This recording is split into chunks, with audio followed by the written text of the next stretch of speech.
nवां पद ज्ञात करने संबंधित। nवां पद ज्ञात करना है तो tn बराबर a plus n minus one into D, A plus n minus one गुने डी, जहाँ पे tn जो होगा nवां पद हो जाएगा। a मतलब पहला पद, जो पहला पद से शुरुआत होगा वो पहला पद, ठीक है। या फिर अंतिम पद से अगर लिया जाएगा तो अंतिम पद भी उसके लिए पहला पद हो जाएगा। या तो पहला पद, जहाँ से सवाल में कहा जाएगा पहला पद, यानी कि शुरुआत से अगर पहला पद तो पहला पद शुरू वाला पहला पद हो जाएगा। अगर कहा जाएगा अंत से पहला पद तो अंतिम वाला भी जो है वो पहला पद होगा, अंतिम पद भी, ठीक है। तो सवाल पे ये जो है आधारित है कि सवाल अगर आपको कहा जाएगा शुरू से या अंत से, अगर शुरू से तो शुरू से पहला पद, या फिर अगर अंत से कहा जाएगा तो अंत से पहला पद ए हो जाएगा। उसके बाद जो है n कितने पद की संख्या लेनी है, यानी कि जो पदों की संख्या होगी कि कितने पद तक का, तो वो n हो गया। उसके बाद जो है जैसे कि अब ये n एक भी हो सकता है, 2, 3, इस तरह से कोई भी पद हो सकता है, पद की संख्या। उसके बाद d जो होता है वो सार्वंतर होता है। सार्वंतर मतलब हो गया कि हर जो अगर श्रेणी में दिया हुआ है तो उस तरह से, जैसे कि 2 है, प्लस जो है 4 बढ़ गया 6 हो गया, प्लस 4 बढ़ गया 10 हो गया, प्लस 4 बढ़ गया 14 हो गया, तो इस तरह से ही बढ़ता जा रहा है, ठीक है। तो इसी में कहेगा 5वां पद निकालिए या फिर 6ठा पद निकालिए, ठीक है। तो इस तरह से हम निकालेंगे, ठीक है। तो वो 6ठा पद 7वां पद निकालने के लिए वो tn का फॉर्मूला लगाएंगे, ठीक है। पहला पद इसमें जो है वो a के वैल्यू जो है इसमें हो जाएगा। अगर हम शुरुआत से लेते हैं कि शुरुआत से बताइए कि पहला पद क्या होगा, तो a जो है इसमें 2 पहला पद हो जाएगा। n की संख्या अगर हम मान लेते हैं कि हमें 6ठा पद निकालना है तो n का वैल्यू 6 हो जाएगा।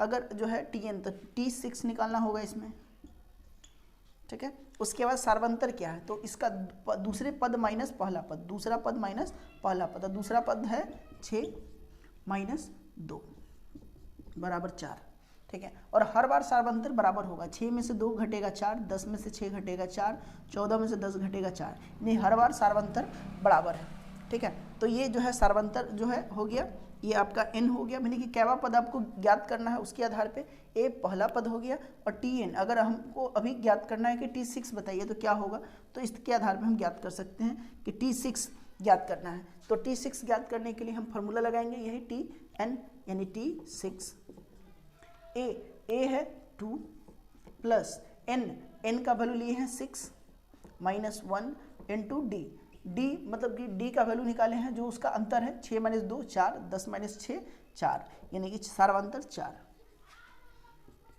2 प्लस 6 में से 1 घटेगा 5 गुने 4।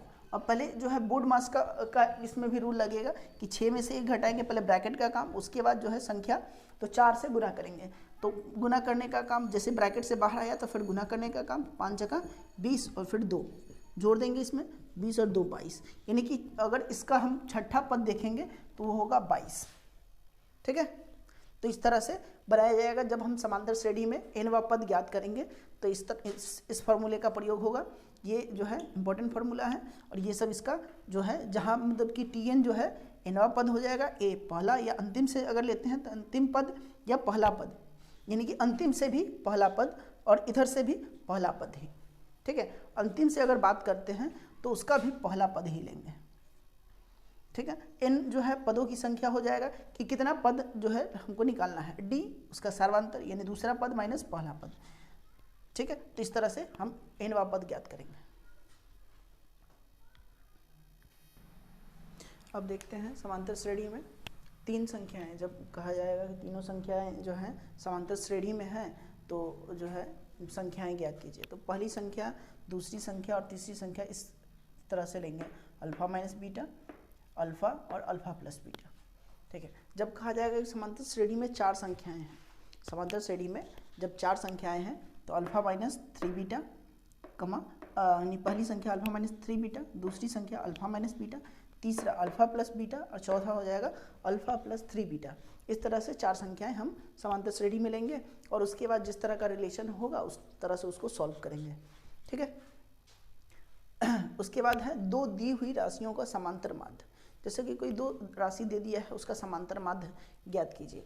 तो 2 दी हुई राशि में समांतर माध्य ज्ञात करने के लिए जैसे मान लेते हैं कि पहली संख्या अगर दे दिया गया है a, दूसरी है b और दोनों का समांतर माध्य ज्ञात करना है, तो हम दोनों को जोड़ देंगे और उसको 2 से भाग कर देंगे।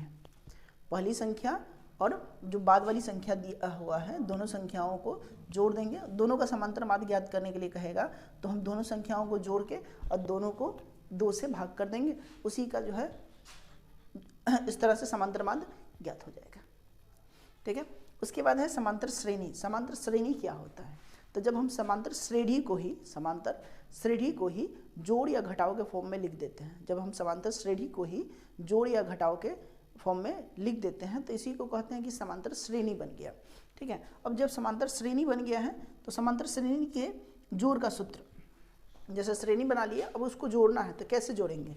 जोड़ने के लिए तो जोड़ के फॉर्म में जो है लिख लेंगे या घटाव के फॉर्म में है उसको लिख लेंगे। बनाने का सूत्र क्या है कि कैसे जोड़ेंगे उसको? तो सूत्र है Sn बराबर n/2 into 2a plus n-1 into D. Sn बराबर n/2 into 2a plus n-1 into D, जहाँ पे जो है n जो है पदों की संख्या हो जाएगा कि कितने पद तक का जो है जोड़ निकालना है। समांतर श्रेणी का जो है कितने पदों तक का जोड़ ज्ञात करना है, तो यहाँ n जो हो जाएगा n पदों की संख्या हो जाएगी। उसके बाद a जो होगा पहला पद हो जाएगा।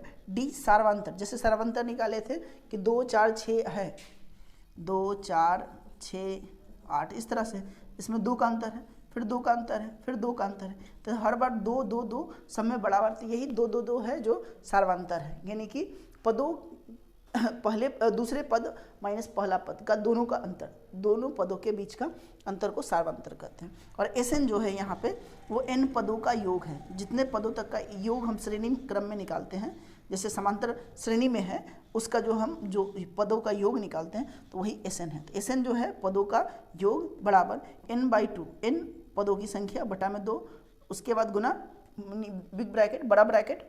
ठीक है, उसके बाद जो है 2a plus n-1 into D. ये जो है फॉर्मूला है जब हम समांतर श्रेणी में जो संख्या दिया हुआ है उसका जोड़ ज्ञात करने के लिए। ठीक है, ठीक है।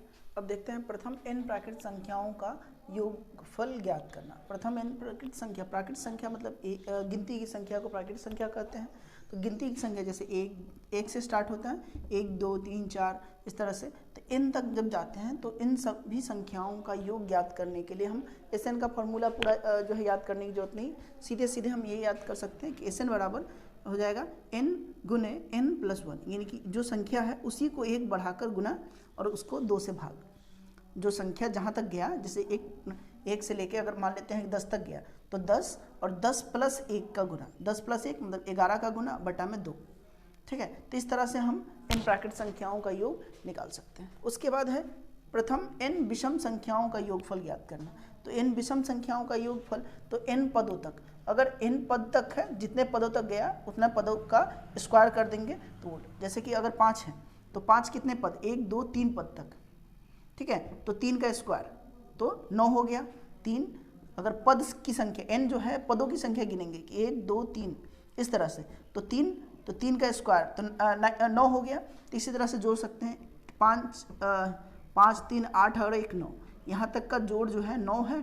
तो उसी तरह 1 2 3 3 पदों की संख्या का स्क्वायर 9 हो जाएगा। ठीक है, तो इस तरह से हम ज्ञात कर सकते हैं प्रथम n विषम संख्याओं का योगफल।